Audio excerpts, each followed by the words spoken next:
Olá, crianças! Hoje, aula de ciências. Vamos iniciar o caderno 2, capítulo 1, que nos traz um assunto bem importante: água. A água é muito importante, ela é uma grande riqueza para todos os seres vivos. Vamos um pouquinho nessa aula, então, estudar sobre a água. Aqui, crianças, está falando os locais onde no planeta Terra nós encontramos água. Sigam a leitura aí. Encontramos água espalhada pelo planeta Terra, em mares e oceanos, geleiras, rios, lagos, represas e depósitos subterrâneos. No entanto, essa água está mal distribuída. Enquanto em algumas regiões há água em abundância, em outras ela quase não existe. Então aqui, um local que tem bastante água, tem água em abundância, e aqui um local onde a água está bem escassa, quase não existe.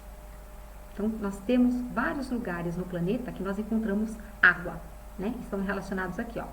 Mares, oceanos, geleiras, rios, lagos, represas, depósitos subterrâneos. Só que tem lugar que tem muita água, água em abundância, e lugares que quase água nem existe.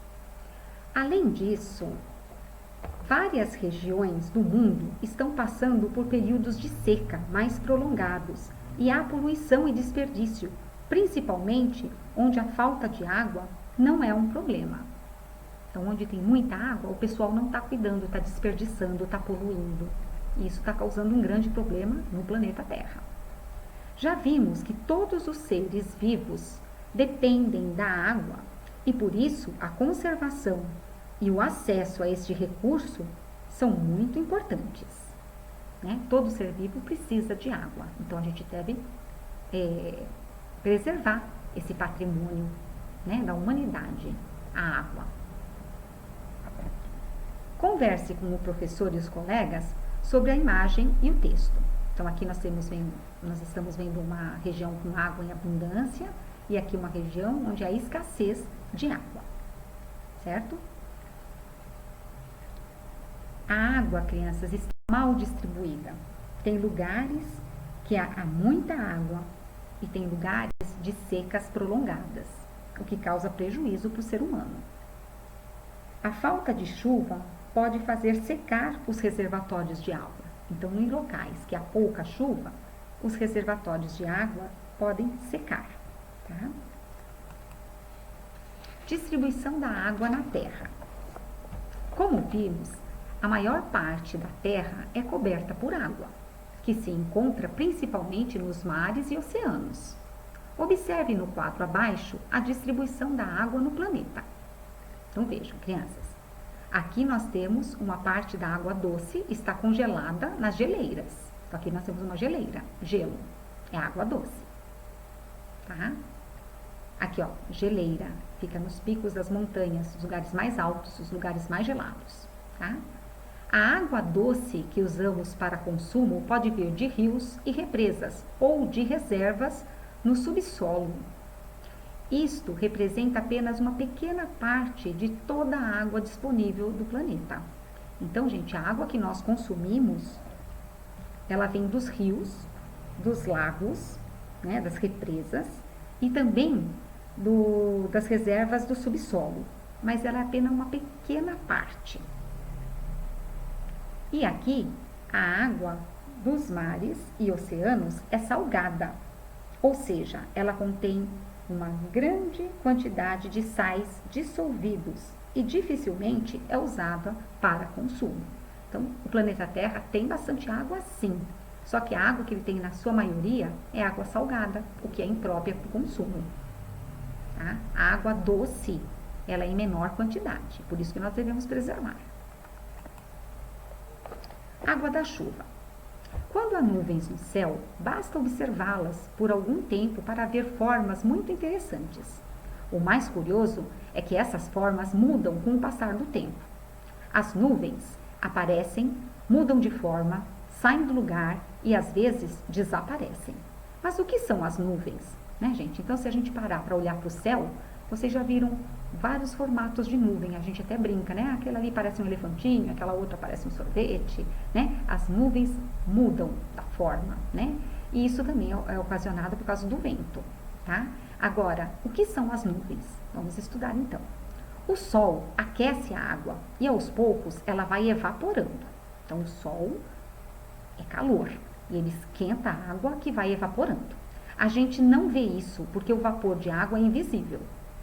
Se lá em cima faz frio, o vapor se condensa em gotinhas de água, formando as nuvens. Então, a água, ela sobe em forma de vapor, quando está quente. Lá em cima, ela encontra o frio e ela se condensa, ela se transforma em gotinhas, tá? E formando as nuvens assim. Por isso, há mais nuvens nos dias de calor, quando a evaporação é maior. Quanto maior a evaporação, maior são as nuvens, a quantidade de nuvens.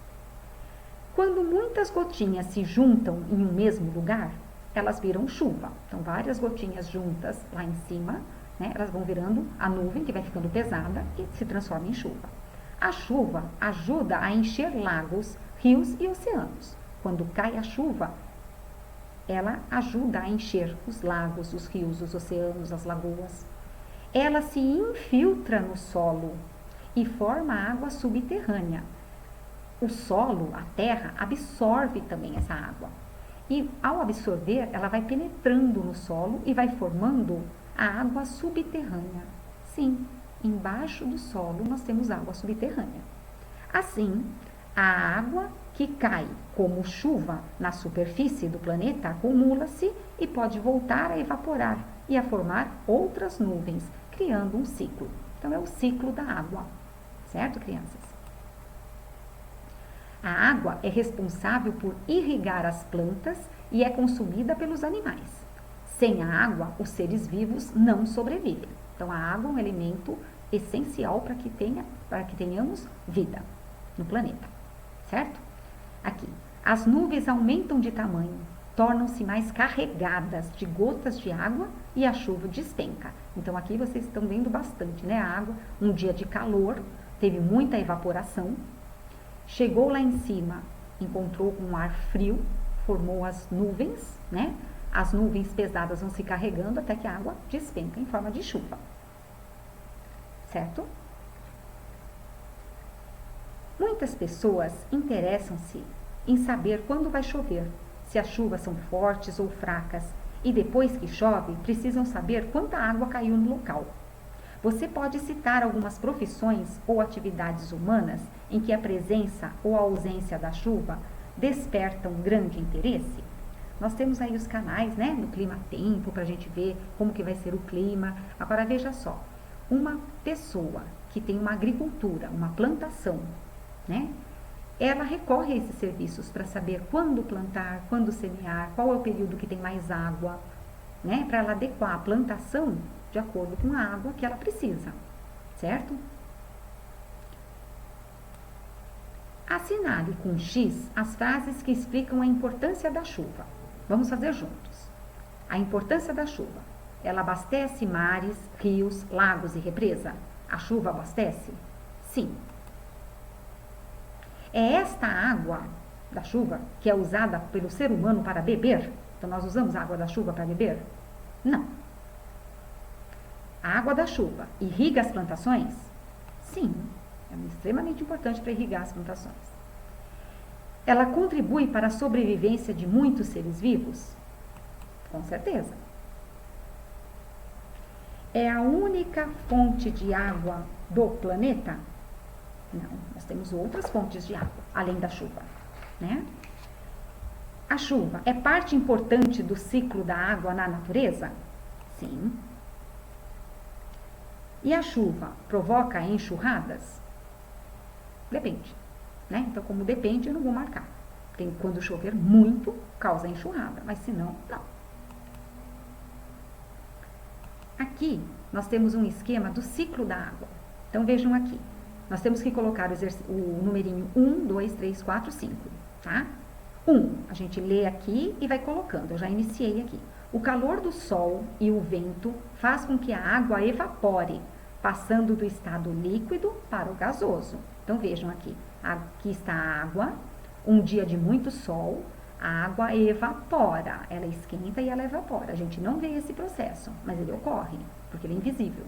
Então, aqui é o número 1. O vapor de água forma as nuvens. Então, aqui, número 2.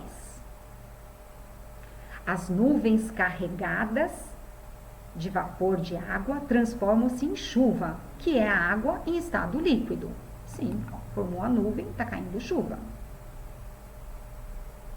No alto das montanhas e nas geleiras, onde a temperatura é muito baixa, a água encontra-se no estado sólido, que é o gelo. Sim, aqui nos topos das montanhas, né, existem as geleiras, que é a água em estado sólido. Então, aqui é o número 4. E, por fim, a chuva abastece os rios, lagos e mares. Ela se infiltra no solo, número 5. Então, toda essa aguinha aqui, ela se infiltra no solo, o solo absorve e volta lá para os rios, lagos, mares. Certo, crianças? Água doce e salgada. Nós já escutamos falar, a água da praia é salgada, né? Ah, e aquela água é doce.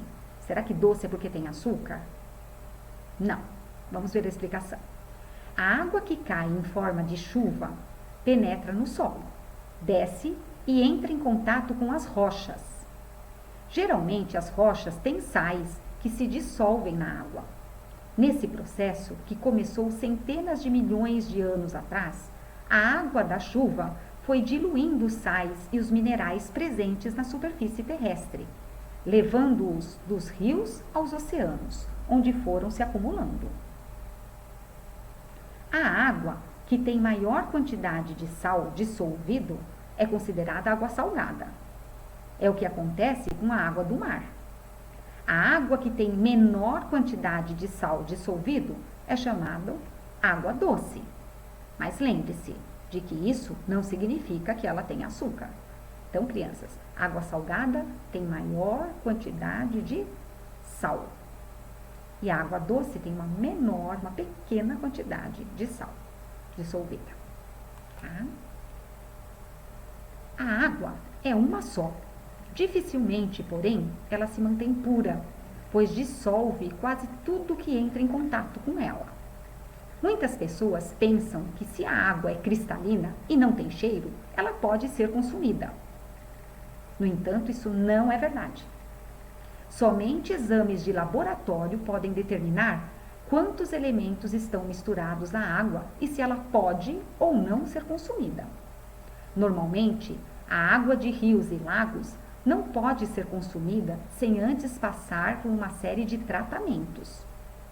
Quando a água é adequada para o consumo humano, por exemplo, para beber e cozinhar, ela recebe o nome de água potável. Então, aqui a professora Cecília, balãozinho da fala, né?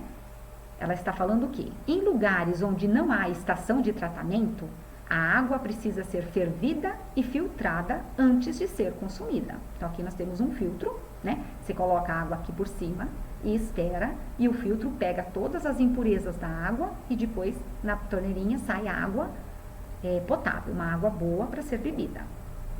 O filtro de barro impede que os micro-organismos e partículas de sujeira passem pelo filtro, tornando a água potável e própria para o consumo humano.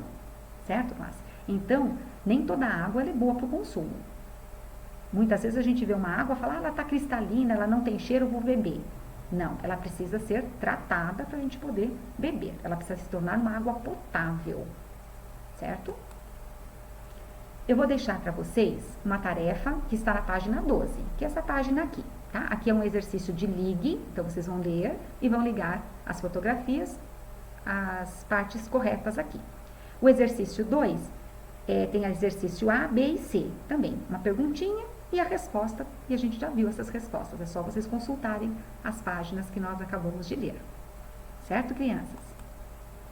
Na próxima aula de ciências, nós vamos retomar, corrigir a página 12 e avançar no capítulo 1. Ok? Até breve. Tchau.